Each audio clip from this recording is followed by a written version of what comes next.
Good morning, everyone. Well, the risk premium returns.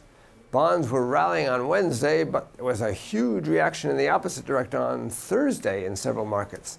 Lower than expected first quarter GDP growth figures for some of the peripheral European countries reminded people that A, the debt to GDP ratio of these countries is not necessarily improving, and B, peripheral Eurozone bonds at current levels have almost no risk premium built into them. In the shorter end of the market, say 5 years, Ireland was borrowing at lower rates than the UK and Spain at lower rates than the US, albeit in different currencies. As I pointed out in an article for the CNBC website, if a country's interest rate is higher than its growth rate, then the debt burden will grow as a percent of GDP. The country will have to run an ever higher primary budget surplus in order to prevent the debt from snowballing.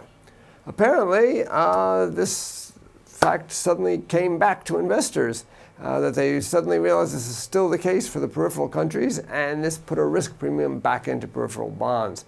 Bund yields, on the other hand, fell in a flight to quality. Now, the risk premium returned in currencies as well, and the dollar gained against most of the emerging market currencies that we track.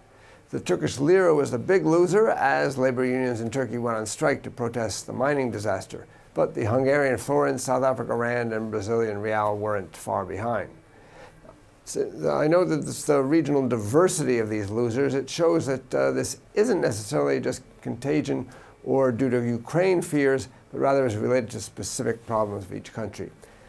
At this point, I'd be cautious about carry trades for the time being, although with U.S. 10-year yields now below 2.5%, probably in a few days, greed will begin to outweigh fear again, and investors will start to venture into these trades again.